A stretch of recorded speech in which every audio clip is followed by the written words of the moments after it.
Muy buenas tardes a todos. Les damos como siempre la más cordial bienvenida a su programa con la doctora Controversia. Somos controversias, salud y muchas cosas más. Señores, si hoy es viernes y el cuerpo lo sabe. Bueno, señores, vamos a compartir con todos ustedes el mensajito correspondiente al día de hoy. Todo, absolutamente todo lo que te robe la paz, bendícelo y suéltalo. Escucha bien. Todo lo que te robe la paz, bendícelo y suéltalo.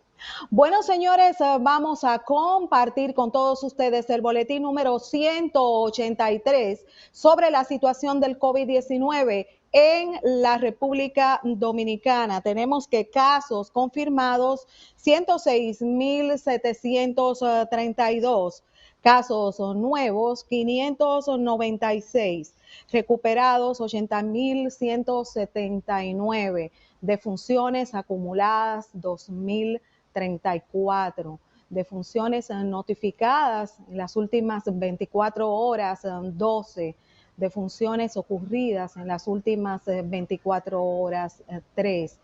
Porcentaje de letalidad 1.91% y casos descartados 330.585. Esos son, señores, los resultados del boletín número 183 sobre el COVID-19 correspondiente a este viernes. El día de hoy, señores, nos vamos al mundo de lo que es la psicología criminal con el tema tan interesante titulado Las personalidades desviadas, y también nos vamos al mundo de los tatuajes. Y para tratar este mix de temas tenemos aquí a un invitado muy querido y muy especial para todos nosotros. Me refiero al licenciado Julián Capellán. Él es psicólogo clínico, especialista en jóvenes y psicología criminal. Buenas tardes, hermano. Bendiciones. Bienvenido a su casa. Buenas tardes, bendiciones a usted y a su familia, a cada uno de las personas que siempre están en sintonía con este espacio, que es de mucha bendición, no solamente para este país, sino para el mundo entero. Agradecido de usted una vez más por tener siempre la puerta abierta en beneficio de la profesión y mayormente de las personas que siempre esperan este espacio. De verdad que sí, muy agradecido de Dios y de ustedes. Es para mí, hermano, un inmenso placer siempre pues contar con su presencia y con sus temas tan importantes y tan interesantes que siempre nos traes. El día de hoy, hermano, nos vamos al mundo de lo que es la psicología criminal con el tema las personalidades desviadas. Y quiero saber, hermano, a qué nosotros nos referimos cuando hablamos de personalidad. Mira, Cris, la personalidad es lo que el individuo tiene de forma diferente y la tiene incita desde su origen genético. O sea, la personalidad como tal es un término que se describe y permite una explicación teórica donde los expertos han tratado de buscar el origen de esa personalidad y su evolución, de cómo la personalidad cambia a través del tiempo, ya que ésta trae en sí los pensamientos, los sentimientos y ciertas actitudes que se aplican en la vida cotidiana a lo vital, que puede dar al beneficio en la sociedad, pero también puede dañar en un momento determinado. Exactamente. ¿A qué nos referimos, hermanos, cuando hablamos de personalidades desviadas? La personalidad desviada es aquella personalidad que manifiesta una conducta desviada, donde un individuo no se somete a las reglas, a las normas, es una persona amoral, una persona asocial, una persona que con facilidad se inclina a malos hábitos, sea de forma consciente o de forma inconsciente, no contribuye como tal en la sociedad. E incluso dijo alguien que antes lo que era anormal estaba encubierto y era vergonzoso en la sociedad. Pero en este tiempo hay personalidades o personalidad que han manifestado una conducta antisocial y se quiere ver de forma normal.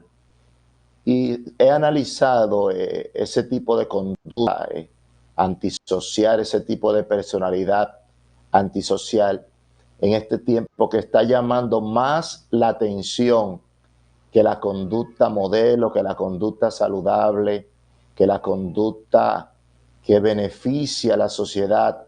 Ese tipo de personalidad, ese tipo de conducta que lamentablemente está siendo más aplaudida y está siendo más imitada. Es el caso de los medios de comunicación. Una persona actúa de forma tal dañando a otra persona o dañando en la sociedad a un grupo determinado, como en el caso de los feminicidios, sabiendo de que las transmisiones por medio de las imágenes y o videos es de gran impacto para la conducta. Un hombre comenzó quitándole la vida a una mujer y eso se convirtió en una moda, y no solamente a la mujer. Luego cuando comenzaron a surgir ese tipo de conducta antisocial o desviada, donde un hombre mataba a la mujer, mataba a los niños y se mataba también él, pues ese tipo de conducta está siendo copiada por muchos hombres que en un momento determinado, por una situación en sí, no tiene esa cobertura o esa resiliencia de poder salir de dicha situación y termina dañando a otros. E incluso sabe que recientemente, en septiembre, salió una noticia de un seguridad llamado, Edward, creo era que se llamaba en Bonao, y este seguridad, quien dijo que tenía problemas económicos y hubiese gastado mucho dinero en juegos de azar. Este seguridad tenía 3 compañeros en puestos diferentes en un local y él terminó quitándole la vida a los 3 compañeros. Y simplemente cuando le preguntan, él dice que él no sabe porque le quitó la vida, pero hay una etiología. Él simplemente se enfoca en que tenía problemas económicos y hubiese perdido mucho dinero al azar, pero según la psicología, quien juega mucho dinero es un ludópata que puede estar con un trastorno de la personalidad, que es el obsesivo compulsivo, quien vive bajo un estado de ansiedad por causa de esa adicción y que en un momento determinado puede fracasar. Y este tipo de conducta desviada que tenía este personaje en ese momento determinado, de seguro que no se le llevó a cabo una evaluación meticulosa para él ocupar ese puesto y utilizar una arma de fuego. Y mire la consecuencia de este tipo de personalidad que está implicada, que si de forma psiquiátrica se analiza, se hace una investigación, de seguro que hay un origen que se manifestó en esa etapa de ese tipo de persona. Desde su punto de vista, hermano, ¿a qué se debe que es más aceptada estas conductas, como usted explicó anteriormente, que aquellas conductas que son como más formales, ¿Por qué usted considera que las conductas que no son tan formales en estos tiempos son más aceptadas que las más formales? Bueno, vemos las redes sociales, como en el ambiente psicosexual, vemos un caso reciente de Don Miguel o de la Mami Jordan, que están promoviendo de una u otra forma el morbo por las redes sociales y tienen millones de seguidores, incluso de tal forma que ese modelo está siendo imitado por otros o por otros, y antes esa proyección no era aceptada, y aunque estamos viviendo un tiempo moderno y de verdad que hay muchas personas que se inclinan a esos hábitos, donde usted fácilmente se encuentra una influencer, como le dicen, un influencer, según lo que yo he aprendido, es un líder, alguien, ¿verdad?, que tiene seguidores, eh, pero es alguien que edifica, que construye.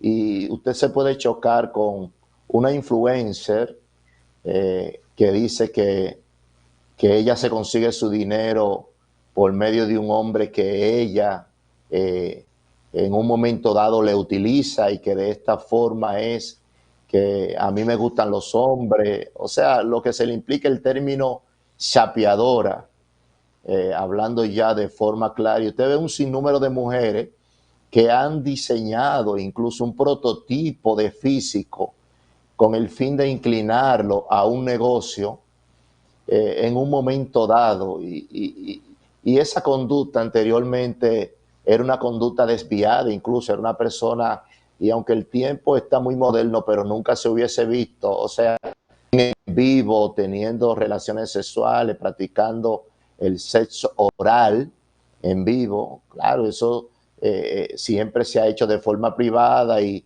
lo que se dedican a la pornografía ya a nivel de película y así sucesivamente, pero no de esta forma donde de seguro que nuestros hijos tienen un celular, tienen una tabla, tienen redes sociales y se chocan con este tipo de escenarios, citándolo de forma tal que se pueden inclinar a una frustración a destiempo por su inmadurez, por su incapacidad. Y como un ejemplo, a alguien le falta el respeto a la autoridad, a la policía del toque de queda, le falta el respeto y hasta le agrede, pero cuando esa autoridad actúa en un momento dado, pues entonces siempre se le pone la etiqueta a quien tiene la representación saludable, a quien tiene la representación benéfica en medio de la sociedad. Y es lamentable que en este tiempo muchas personas quieran aplaudir ese tipo de conducta que tiene mayor prevalencia en este tiempo. Yo creo que usted tiene que seguir contribuyendo con este espacio, este hermoso programa, hasta que Dios le dé vida y salud, porque usted siempre trae temas controversiales con el fin de domar, de guiar esa conducta que tiene que ser guiada, de hacer la conducta para que la conducta reflexione y entienda que el ser humano es de gran importancia. O sea, la desvalorización que tiene un ser humano es que con facilidad se inclina de forma antisocial en un momento determinado, y eso es lo que se aplaude. Una persona puede tener errores, puede tener frustración en su niñez y se puede manifestar en su adultez, claro, eso se puede entender, pero cuando uno es adulto, piensa como adulto, y uno, si tiene algún trance que le provoca un estrés postraumático, pues uno busca el abordaje en el lugar correspondiente con el fin de subsanar esa parte. Pero vemos como personas como la que yo mencioné, la misma sociedad la justifica. Salieron personas justificándolos. Que una persona se desnude y tenga sexo oral por los medios de comunicación, en las redes sociales, y nadie diga nada. Yo creo que la iglesia tiene que levantarse en contra de eso, las autoridades tienen que levantarse en contra de eso, y las personas que de una u otra forma viven bajo los principios, bajo los valores. Y yo veo que incluso el CODOTSI tiene que levantarse en contra de eso, que es el Colegio de Psicólogos, que está observando la conducta y que aunque se ha levantado recientemente el CODOTSI, que es asesor del gobierno, por el tipo de conducta, por el tipo de personalidad. Yo no sé si usted vio recientemente donde un taxista tuvo un roce con dos vehículos y le sacó una llave de rueda, en fin de que agredió a uno, quiso agredir al otro, y el que estaba en la parte de atrás, cuando él iba cuando le quería agredir, él aceleró el carro para llevárselo y se llevó una pared. O sea, el tipo de personalidad que se está implicando en este tiempo, lamentablemente, está deteriorando la sociedad. Y la sociedad está compuesta por nosotros. Imagínense la sociedad cuando estaba vacía, o sea, que no habitaban personas, lamentablemente no era sociedad, era un mundo marginal. Entonces yo no puedo vivir en un mundo ya civilizado y yo actuar como una persona marginal. Y de esa forma es que las personas están actuando, pero no tanto a eso, las personas no quieren invertir, en salud mental, no quieren invertir en sus emociones, en su conducta, en su comportamiento, en un momento determinado, y prefiere mejor tener como modelo esa conducta antisocial, esa personalidad desviada que actúa para dañar a otro en cualquier circunstancia. Exactamente. Hermano, nos vamos al mundo del trastorno sádico. Dentro de los tipos de personalidad desviada, ¿cuáles serían los criterios, las características de una persona con este tipo de situación? Una persona con este trastorno de personalidad sádica es una persona insensible, una persona que actúa como un monstruo, como bestia. Es una persona que tiene un tipo de conducta aplastante, que actúa sin sentimiento, le da lo mismo acabar con alguien en un momento determinado. Entonces, incluso leía sobre este tipo de trastorno y esa persona disfruta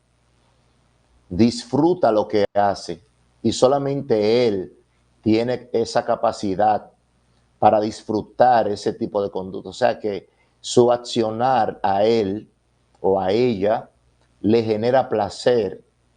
Hemos visto películas de personas que actúan con ese tipo de trastorno, con ese tipo de personalidad, y vemos cómo tortura a otro con facilidad y disfruta. Incluso yo por vía de la policía fui a El Salvador, a Centroamérica, a hacer un diplomado de investigaciones de pandilla, y veía cómo nos ponían videos de los pandilleros, cómo ellos desmembraban a los que ellos captaban para ser un tipo de ritual, y ellos sentían placer cuando le mochaban un brazo, cuando le mochaban la cabeza, cuando le mochaban los pies, fin de que picaban como un pollo a la persona y ellos se reían.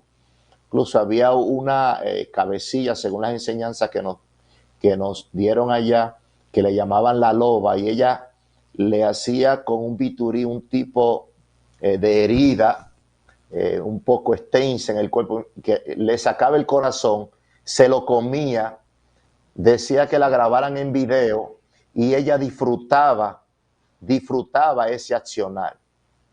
Y esos patrones de conducta, de una u otra forma, aquí se están practicando porque ya han sido copias, es inadecuado y cualquiera lo practica. Desmembran a alguien y lo echan a un foso, y esos son patrones que han sido copiados de otros países. E incluso también las películas son de gran impacto porque la persona manifiesta un tipo de personalidad, y aunque nos dan una enseñanza en un momento dado, pero a veces hay muchas personas que tienen cierto grado de inmadurez y se dejan influenciar y actúan de esa misma forma que actuó un personaje en una película o en una novela. Exactamente. Dentro también de lo que serían estos trastornos de personalidades desviadas, vámonos ahora al mundo del trastorno paranoide. ¿Cuáles serían las características, criterios, hermano? Y lo fuerte de estos tipos, Cris, de trastornos de personalidad que estamos mencionando, que tienen implicación con esa personalidad desviada, con esa conducta antisocial, muchas veces la familia, el tipo de persona que vive con ellos, se manifiesta en un momento dado y daña a otra persona, y la familia lo que hace es que cubre, y está bien que la familia cubra, pero es mejor que una persona, si manifiesta un tipo de conducta de esa categoría, donde hay implicado un trastorno, pues busque ayuda, sea al psiquiatra, el psiquiatra que meticulosamente hace una evaluación, y siempre el equipo multidisciplinario en combinación, neurólogo, psiquiatra, psicólogos, siempre trabajan de la mano con el fin de ayudar, de orientar, de aportar en beneficio de ese tipo de conducta. Y esta conducta paranoica, esta conducta que se siente perseguido, esta conducta que arrastra alucinaciones visuales, audibles, y siempre actúa a la defensiva. Es como el tipo de temperamento colérico que siempre es repelente, siempre se echa la culpa en un momento dado con el fin de afrontar a cualquier tipo de persona. Y este tipo de trastorno paranoide se siente desconfiado hacia los demás, siempre creen que hay intenciones negativas en contra de él, y haces interpretaciones maliciosas con el fin siempre de estar a la defensiva. ¿Y cuántas personas tienen este tipo de trastorno? Y lo fuerte de ese tipo de persona que tiene esa incapacidad es que es incapaz de identificar la incapacidad que tiene, porque él actúa de forma normal. O sea, muchas personas están actuando de una forma antisocial, de una forma desviada, y eso se está viendo normal.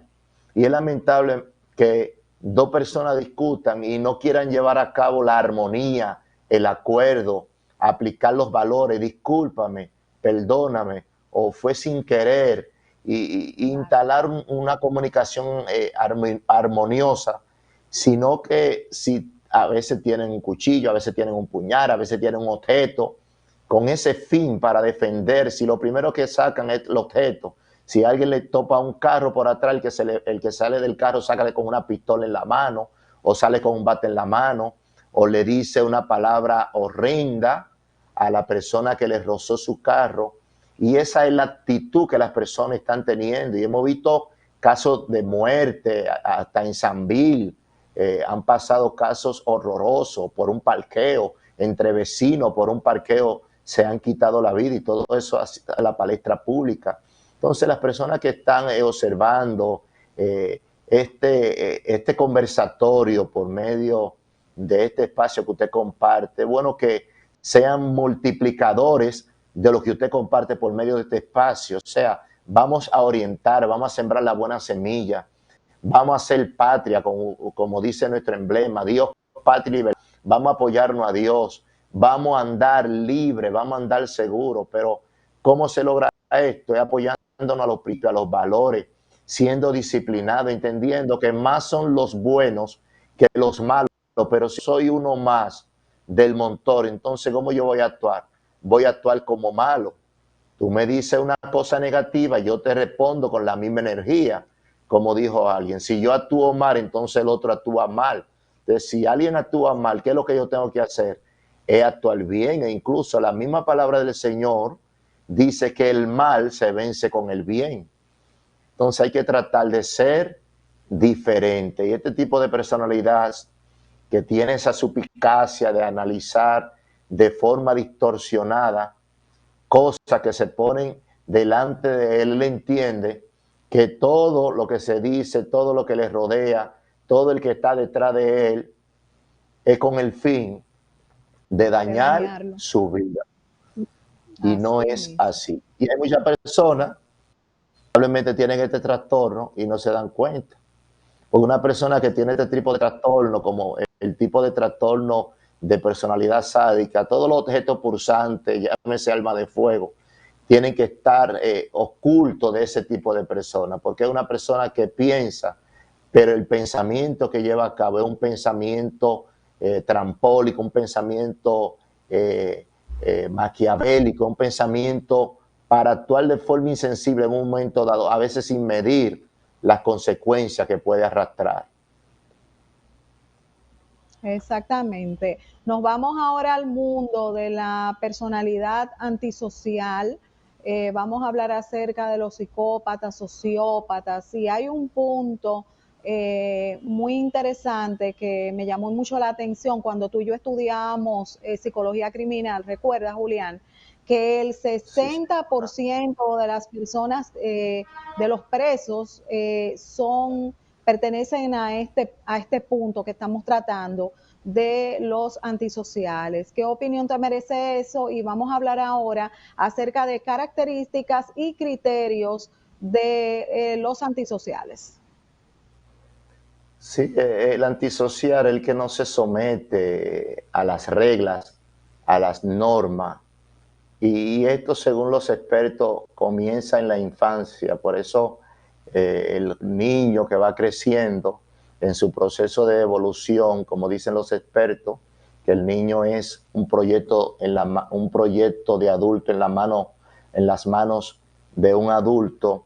Y se han hecho muchos análisis donde este tipo de persona que ha caído recluso en un ambiente penitenciario, se han hecho análisis se han analizado cerebros, se han analizado cuerpos, se han analizado las conductas con el fin de identificar y todas las teorías eh, se enfocan de que hay una implicación genética y se ha estudiado siempre la ingeniería genética, incluso los criminógenos, los criminólogos hablan de la conducta, y lo hemos compartido aquí, de la conducta criminógena que está compuesta por la conducta endógena y la Y conducta eso, exógena, donde ellos hablan de que hay un porcentaje que lo arroja la herencia, pero hay un porcentaje que lo arroja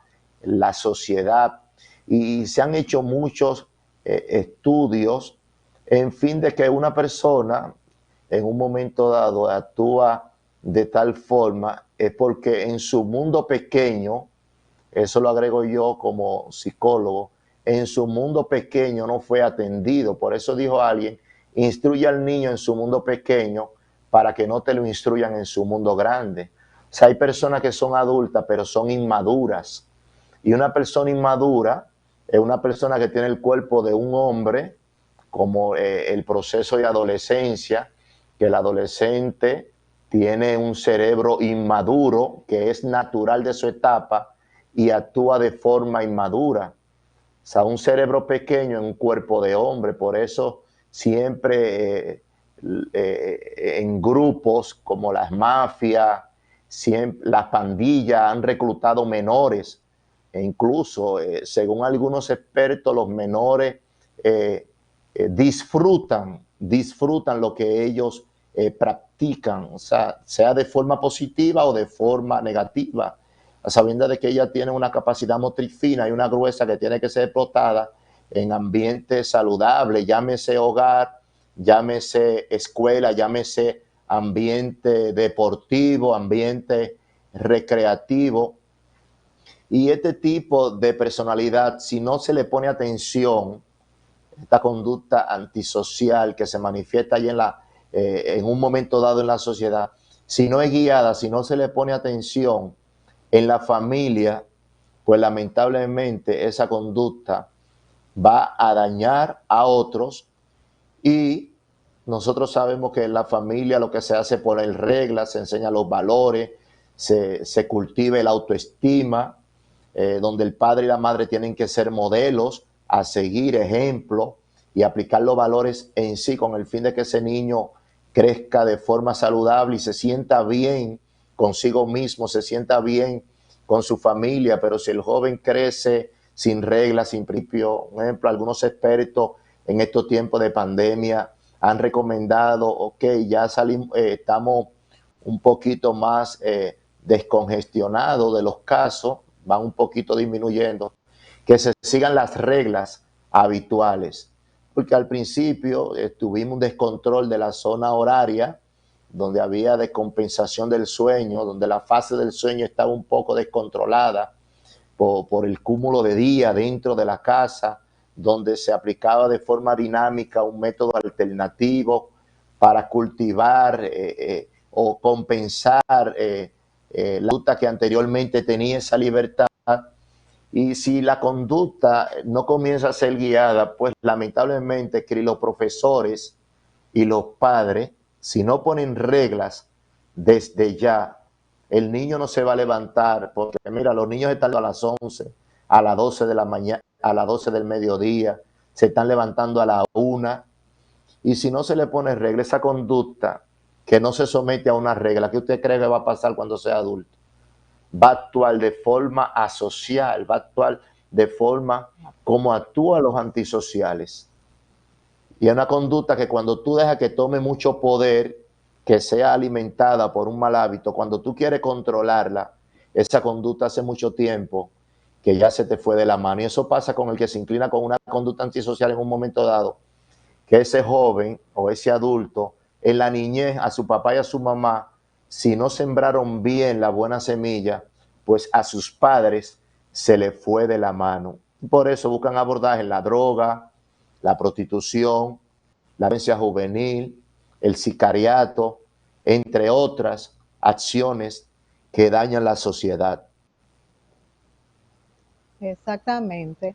Al hablar de este tipo de conducta, podemos relacionarla con lo que serían puntos como la educación, falta de educación, y pudiéramos hablar también en este sentido de niveles, un punto que no me gusta mencionar así, niveles, pero podemos hablar hasta cierto punto de pobreza. Sí, algunos expertos siempre han puesto la pobreza extrema, tiene implicación, aunque dijo alguien que lo cortés no quita lo valiente. O sea, la pobreza es mental. O sea, yo soy lo que soy y estoy a donde estoy por lo que yo tengo en la mente. Y de una u otra forma, un hombre, una mujer, si se ponen a la expectativa, va a producir, porque el hombre y la mujer fueron creados para producir.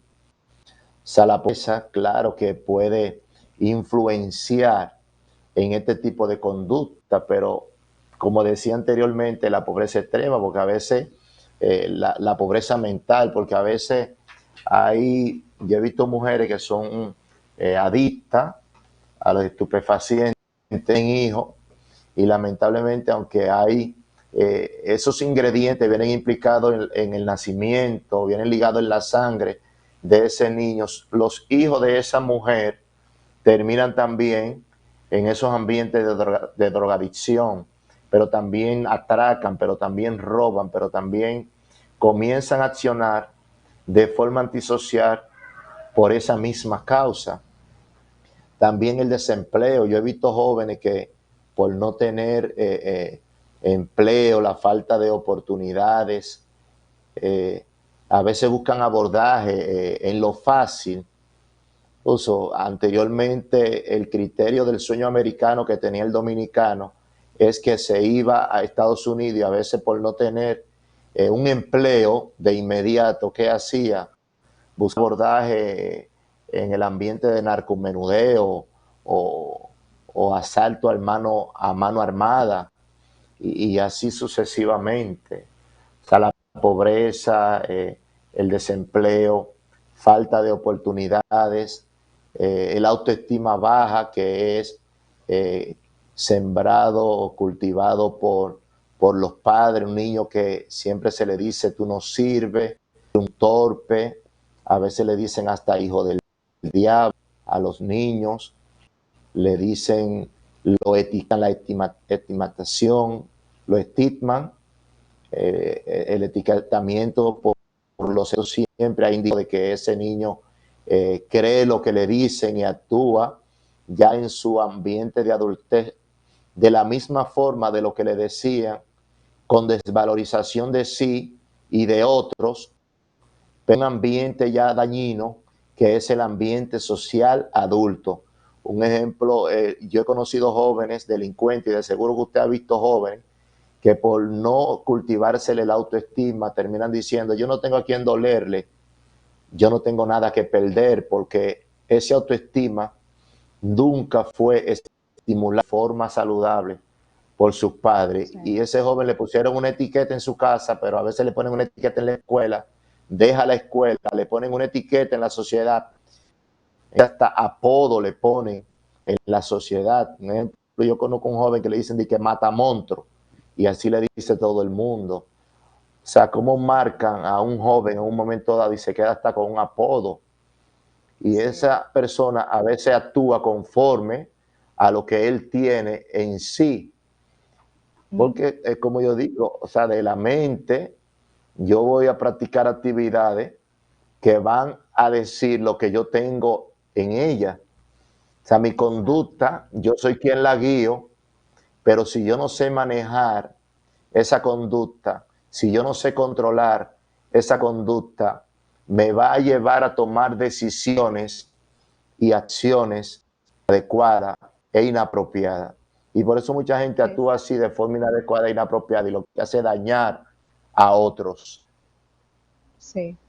En este sentido, hermano, usted ha tocado un punto muy interesante, esa relación que existe con la baja autoestima. Esto también trae como consecuencia que sean personas manipuladas más fácilmente por otros para llevarlos al camino que ellos quieren. Sí, porque cuando una persona tiene la autoestima baja, muchas veces carece de identidad porque no se identificó con las personas que tenía que identificarse directamente. Y como no se identificó nunca con las personas que tenía que identificarse, pues alguien cuando estimula el autoestima, y siempre los jóvenes que se estimulan el autoestima de forma negativa, donde él comienza a creer que esa persona que le está estimulando su autoestima de forma negativa, se lo está estimulando de forma positiva, pero es negativo el estímulo, entonces ese joven tiende a ser manipulado.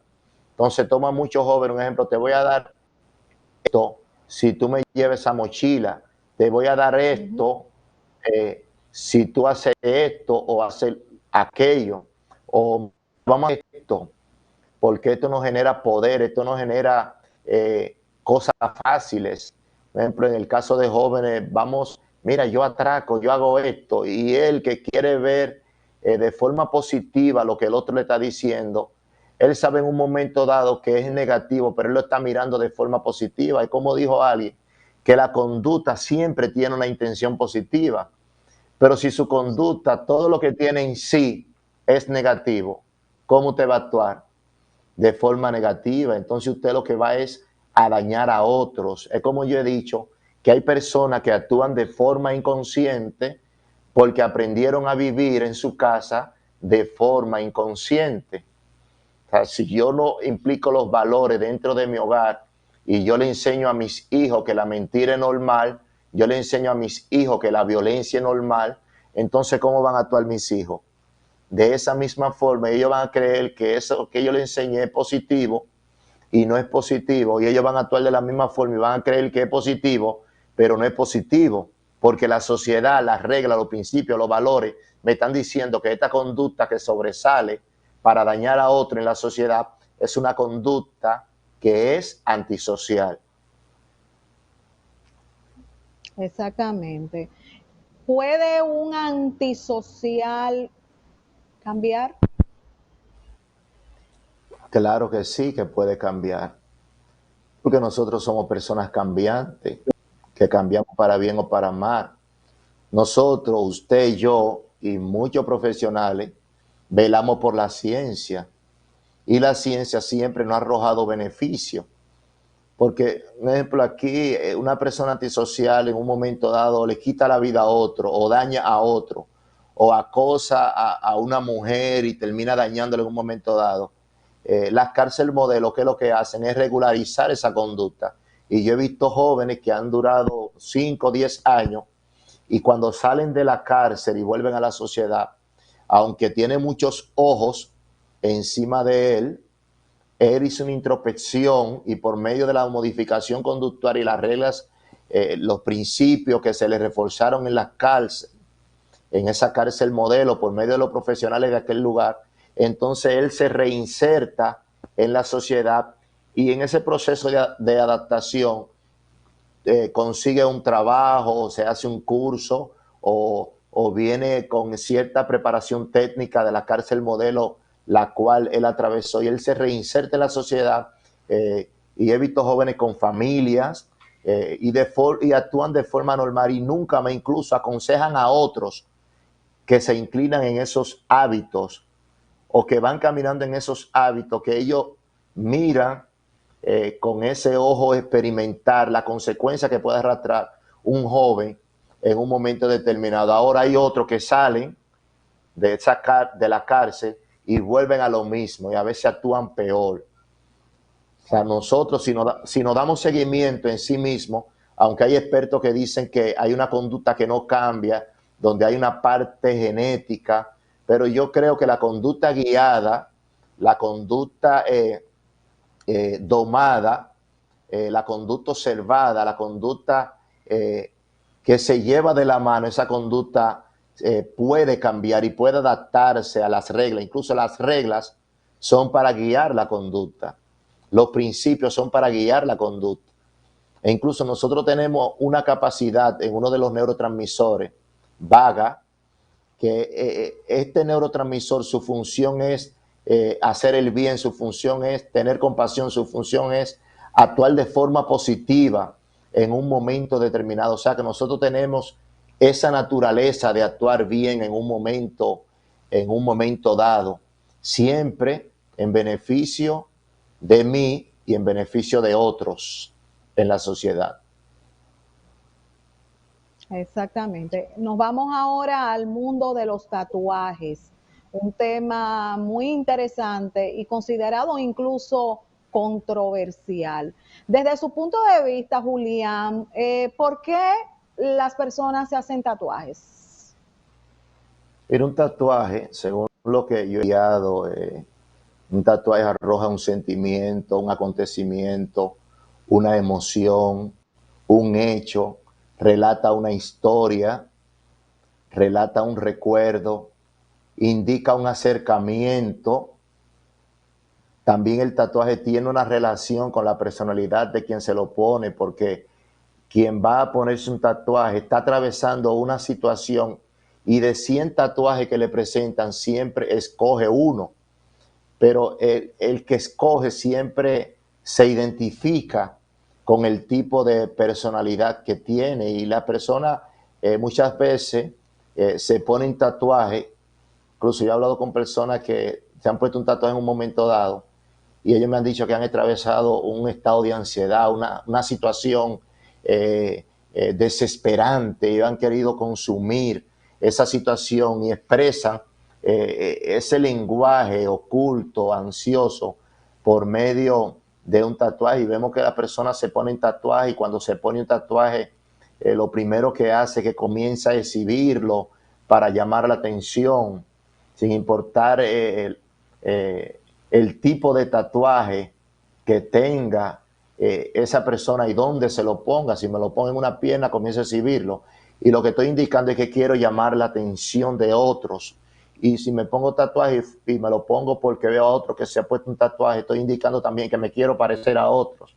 Y ahí volvemos y caemos a lo que es la autoestima baja. O sea, una persona se pone tatuaje. Por ejemplo, yo vi una joven hace como 3 horas que ella tenía o sea, una ropa solamente de aquí para arriba, como tipo brasiel, así, una blusita de esa que las mujeres se ponían, un pantaloncito cortitico, pero tenía el cuerpo lleno de tatuajes. Y observaba que en Cristo Rey, he estado unos cuantos días por ahí, que de cada 10 mujeres, 6 tienen tatuajes. O sea, como el tatuaje se ha proyectado hoy en día como una moda, como muchos lo dicen, pero tiene una implicación en sí con la persona, indicando que su autoestima, indicando que atravesó una situación inadecuada, una situación difícil en un momento determinado, y esa persona de una u otra forma quiere llamar la atención con ese tatuaje que se implicó en su cuerpo, y a veces no mide consecuencias. Hay puntos de vista relacionados a este tema, los tatuajes, un tema considerado incluso controversial, que relacionan el tatuaje con arte. Tatuarse es un arte.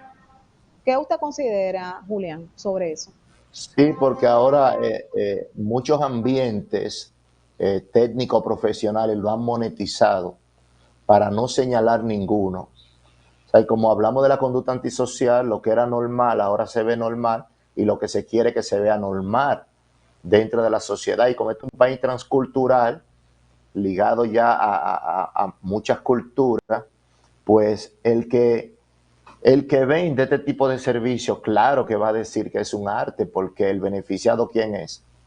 Es él, pero en la antigüedad se lo ponían a personas específicas para aislarlas, se lo ponían a delincuentes. En las mafias, las yakuza, la mafia rusa, las triadas, la mafia china, la mafia italiana, se le ponían los tatuajes a los delincuentes que tenían una historia o que alcanzaban un rango, pero posteriormente, años más adelante, le ponían los tatuajes para indicar la función que esa persona desempeñaba dentro de esa asociación criminal.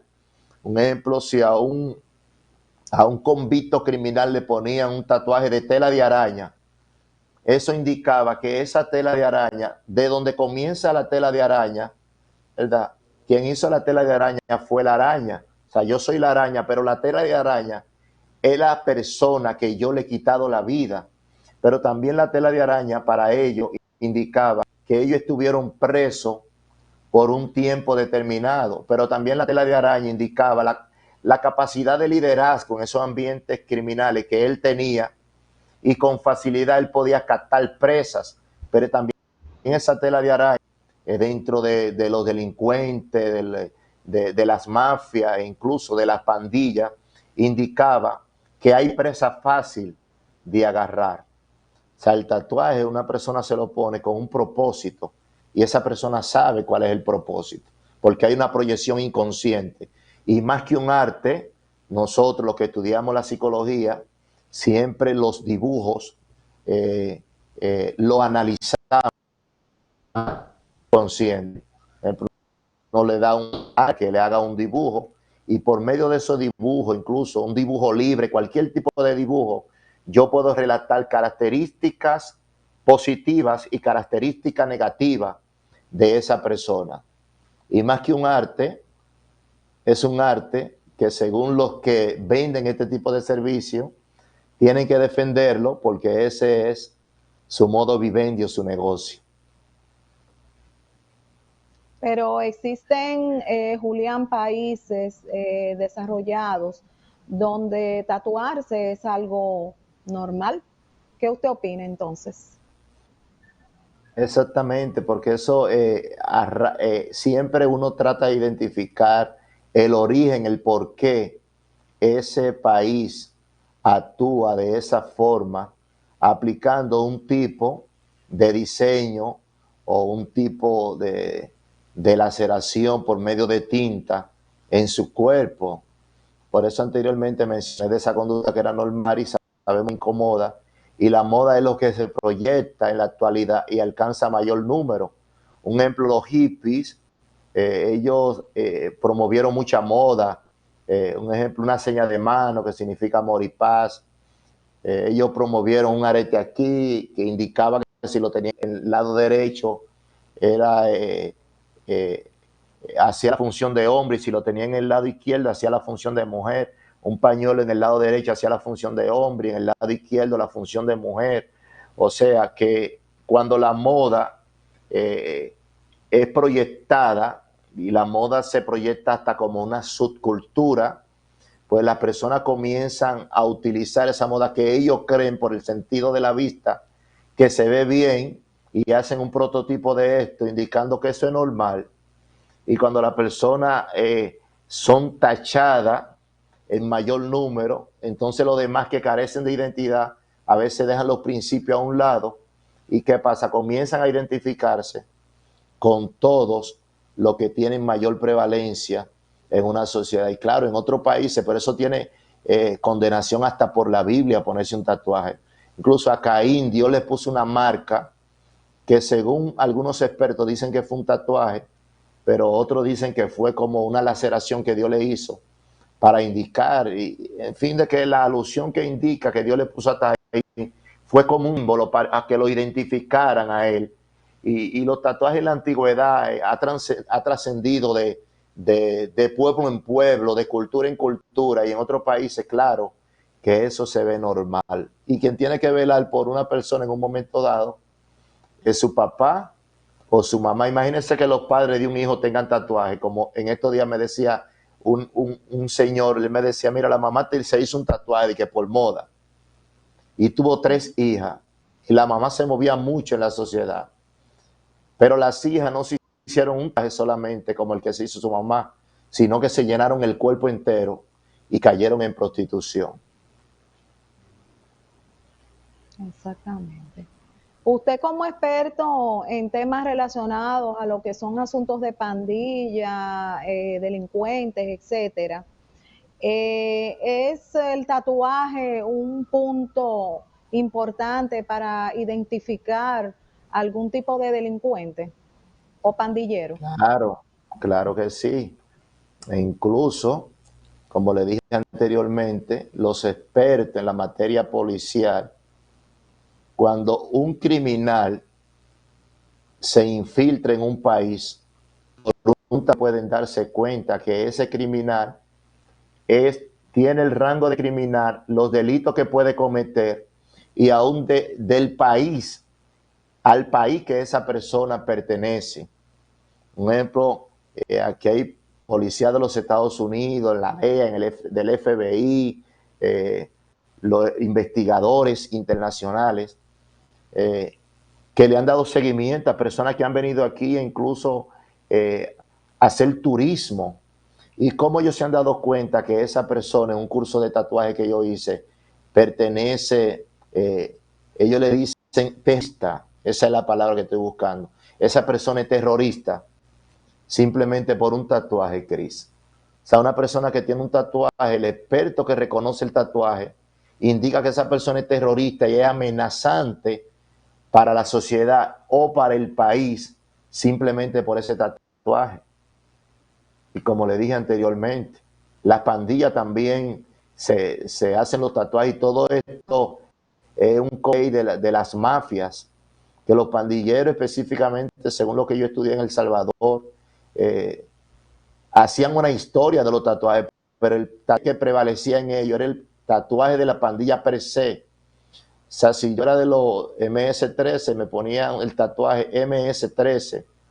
Y si yo era del barrio 18, me ponía entonces el 18. O sea, yo me ponía el tatuaje de acorde a la pandilla a la cual yo pertenezco, para representar la pandilla en sí. Pero no obstante a esto, los pandilleros también se hacían dibujos de algunos modelos de ellos, se tatuaban algunas mujeres, niños, se tatuaban figuras diabólicas, se tatuaban tela de araña, pavo real, se tatuaban payaso burlesco, se tatúan también hojas de marihuana, en fin, para tener una relación con lo que ellos son y en el ambiente que ellos se desenvuelven.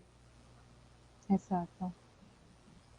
¿Existe, Julián, alguna diferencia de las posiciones o los lugares donde se ponen los tatuajes? Es decir, Estos que son visibles, tú dijiste ahorita que eran con el objetivo de llamar la atención. Y los que no se ven entonces, los que están en lugares que están ocultos, ¿qué ocurre ahí entonces, desde tu punto de vista? Exacto. Hay personas, como alguien que me dijo, pero yo lo tengo oculto el tatuaje, ¿Qué pasa ahí? porque yo dije eso, y yo le dije, si tú lo tienes oculto es porque tú tienes cosas ocultas que nadie sabe de ti. O sea, hay personas que tienen tatuajes ocultos porque atravesaron tal vez en un momento dado un proceso de metamorfosis interno de él, y como hay personas que tienden a ser con ellos mismos un secreto de estado, pues no manifiestan en un momento dado. Por eso dije anteriormente, aunque relaté de que el tatuaje que exhibe quiere llamar la atención indicando que su autoestima está abajo, también dije que un tatuaje representa un acercamiento, un acontecimiento, una emoción, una situación, una historia, y así sucesivamente. O sea, el que tiene los tatuajes ocultos y no se lo deja ver, hay que ver qué tipo de tatuaje es, y si no lo muestra, es porque esa persona tiene cosas ocultas en sí que nadie lo sabe. Usted ha tocado un punto muy importante. Hay que ver qué tipo es. Entonces, usted me puede decir, hermano, tipos de tatuajes comunes. Sí, mira, el pavo real, eso se lo pone, por ejemplo, la pandilla. Ahora mismo existe una moda de ponerse un tatuaje con dos manitas y un rosario. Esto en las mafias, en la pandilla indica, mami, perdóname, perdóname por yo vivir una vida loca, y perdóname si yo deserto de la pandilla, te van a quitar la vida a ti. El tela de araña, por ejemplo, la mariposa, te puede atravesar un proceso de metamorfosis, mayormente se la ponen las mujeres en la parte de atrás, y casi todas la exhiben o en la espalda, en la parte de abajo, o se lo ponen en la parte de arriba, en la parte de la espalda, y comienzan a exhibirlo. Y la mariposa lo que representa es liberación, igual que el golondrino representa liberación después de un proceso. Una persona que quiere andar libre, que es independiente, que hace lo que él quiera o lo que ella quiera en un momento determinado. Por ejemplo, las personas se ponen un ángel, se ponen la Virgen de la Altagracia, se ponen a Jesucristo, indicación divina, como un tipo de resguardo que lo tiene implicado en sí, por medio, por medio de un viaje. Pero hay personas que se ponen figuras diabólicas, se ponen fechas, porque atravesaron un momento dado, se ponen un reloj. Casi siempre que se pone un reloj indica que esa persona estuvo preso, o según ellos Dios le salvó la vida en un tiempo determinado. Hay personas que se ponen ojos, yo he visto muchos jóvenes que se ponen un ojo, indicando al ojo que todo lo ve, también indicando que esa persona fue observada en un momento determinado donde él atravesaba una situación. Incluso en la mafia rusa, dos ojos en el pecho o en el vientre significaba que esa persona era homosexual. Y hay un sinnúmero de tatuajes que la persona comúnmente, y es lamentable que las personas ahora se están tachando. Yo he visto muchos jóvenes con el brazo completo, Sí. en el cuello, está en el cuello. Un ejemplo, ya hay una lagrimita que se lo ponen, o tres puntitos en la mafia, en la pandilla. Los tres puntitos significa la vida alegre, la vida loca, la vida de libertinaje. Pero en alguna pandilla en El Salvador significa la cama del hospital, la cárcel o el cementerio. Y la lagrimita, los pandilleros del Salvador a veces comenzaba vacía y la iban llenando puntito a puntito según el número de muertes que esta persona vaya llevando a cabo por medio del sicariato. Y también significa, si está vacía, tatuada, que participó en un evento donde le mataron a alguien cercano, a algún compañero. Y muchos jóvenes se lo ponen porque están una situación X donde esto le causó tristeza, donde esto le causó depresión, y se ponen esa lagrimita como este tipo de representación.